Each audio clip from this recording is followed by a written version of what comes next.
and welcome back to my channel. In today's video we are going to be playing with some Distress Oxide ink color combinations. I picked this one up off of Pinterest, but I know that Christina Werner has a series where she does Distress Oxide like color combinations or Distress color combinations. If you YouTube that, you can find it, but like I said, mine today came off of Pinterest. I'm going to be making a Sympathy card today, so I wanted to make it a little bit bigger. So this is actually a 5x7 card base, and here I have a scrap piece of HAMMERMILL cardstock that I'm going to use to do my ink blending on. I have a piece of just scrap copy paper that I'm going to do my ink blending on, just to save me some time as I do my ink blending with cleanup. Like I said, I'm going to be doing some ink blending using my Distress Oxides. I'm going to clean off my brushes real quick. This is just how I clean them off. I just have a flour sack cloth that I just wipe everything off until at least most of the color is gone. I usually try to do this as I clean up after making a project, but sometimes I don't. So I just try to be extra sure. The color combination I'm going to be using is Iced Spruce, which is kind of like a gray color, really. Then I'm going to use Antique Linen, which is a very light, like creamy brown color, tan color. And then I'm going to be using Tattered Rose. I couldn't remember. This makes a very unique color combination that is bright enough to be... It's just a very good color combination for a Sympathy card, which is what I needed to make this time. Unfortunately, sometimes we need those, and this was a good color combination for the style of color the style of card and layout I had in mind. Recently, all of my ink pads had a spa day, and so everything is very, very juicy right now, which is really good when you're doing ink blending. The reason why I chose to do this with my oxides, not only because of the color combination I wanted to use, it spelled it out for me down to the names, but the oxides have a pigment quality to them, so they almost have a chalky appearance and a velvety appearance, and that's really what I wanted. I wanted this to be kind of a calm and soothing card, and this color combination really lent itself to using oxides. Although I could have gone through my stash and found colors that matched this as well and done a more vibrant version of it, I guess you could say. But I really did like the kind of chalky, milky finish of the oxides. They almost have like a velvety finish. So I started with the Iced Spruce down at the bottom, and then I am in the middle. I am putting the Antique Linen, and I am trying to overlap these colors. They weren't really blending very well, and I was kind of concerned that maybe I needed to try a darker color or bring in another color to help that transition. But I decided I wasn't going to do that because I saw it work on my inspiration from Pinterest, and so I knew it would work. So I just tried to kind of go over the colors, and you'll see that right here, I brought back in that not weathered wood. I brought in that Iced Spruce just to try to help these things kind of blend a little bit better. These are just blending brushes that I purchased off of Amazon, but any blending brush you have will work. These are just a little bit bigger, so when you're trying to cover a much larger area, the bigger the brush, the better. If I were doing some more detailed, intricate blending, I would use a smaller brush, but for these work really well. So I do try to go back and forth a little bit just to help those things blend a little bit better. Here we're going to bring in the Tattered Rose. This is a very like muted, desaturated pink. It's very pretty. I don't give this color enough love, and it's a shame. Here you can see I have a little bit of that Iced Spruce. I do try to take a mono sand eraser and try to like scrape that off. Here I'm checking to see if it was from my fingers. I was able to get some of it off, but not a lot. And I was already pretty committed to this panel here, so we'll have a fix for that in a little bit. Usually that mono sand eraser will get most of the color off, but it just wasn't working. And of course that was where my lightest color was going to go. So naturally, but like I said, we'll find a way to fix that in a minute. I did come back in with that antique linen, just trying to help that blend. And as you see, as these colors kind of saturate and soak into the paper, they did smooth out quite a bit. And I was much happier with that blend. I did go back and forth a little bit in between kind of the middle color, just trying to get a smoother blend. But as this dried, it really did smooth out and even out much nicer.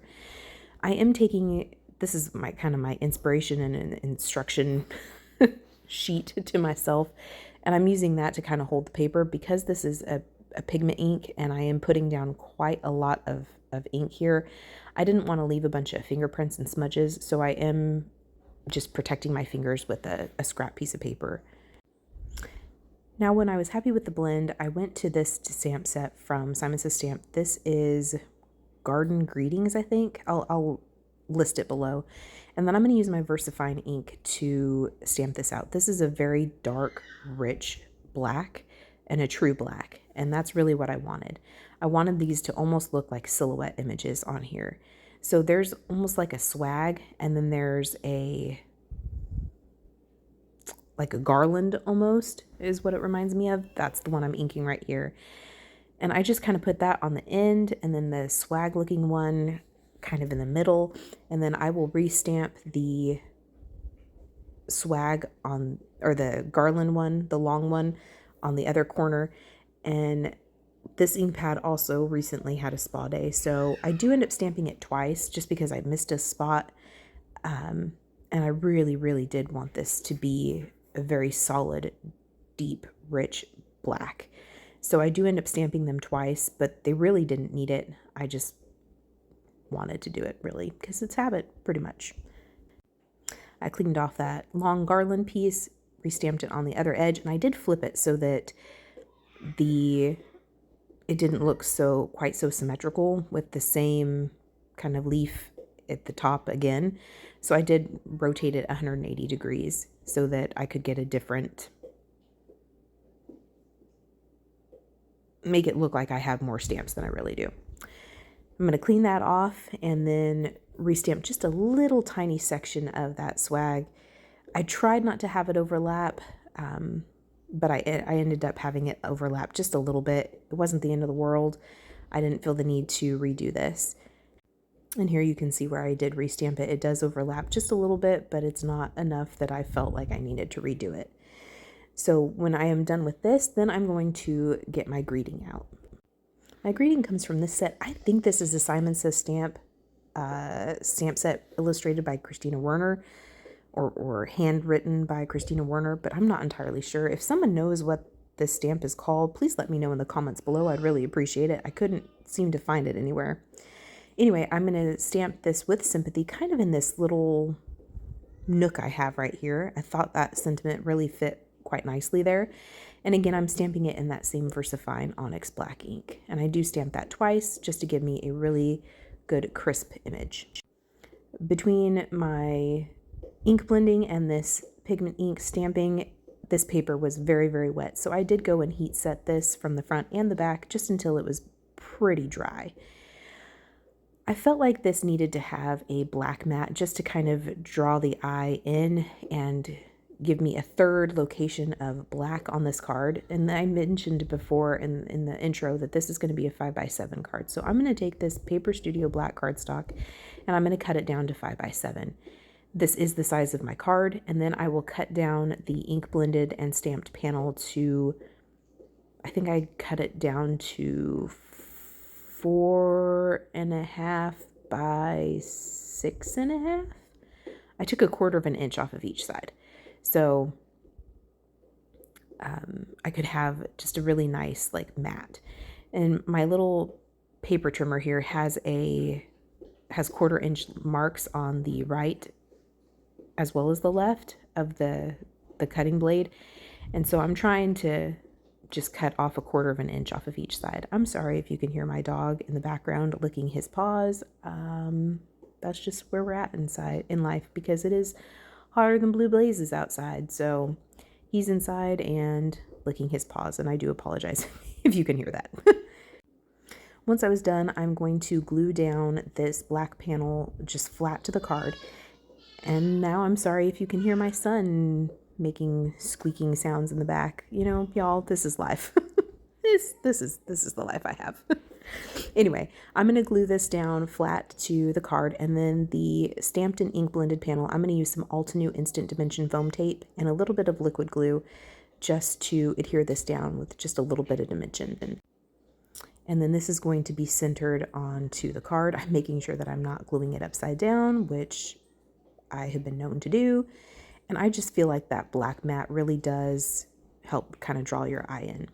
So now to address the fact that we have that ink smudge kind of in that top right section of the card, we're going to do two things: splatter and gems. The first thing I'm going to do is the splatter. So I just sprayed a little bit of clean, clear water into my hand, and then I'm just sprinkling that over the top of the card. I'm going to let that sit for just a minute, and then I'm going to take a clean paper towel and kind of dab up that extra water, and that helps kind of mask any imperfections, not only in your ink blending, but should you have, you know, smudges like I did, that kind of helps mask that. The other thing I'm going to do is some gems. So I went into my stash and I found some black pearls. I think I got these off of Amazon, and I'm going to put one directly on top of my smudge and then have a couple down kind of toward the bottom right, just kind of cascading and framing in our sentiment, and then that will finish our card. So I appreciate you spending time with me today. I hope you felt inspired, and until then, we will see you next time. Bye.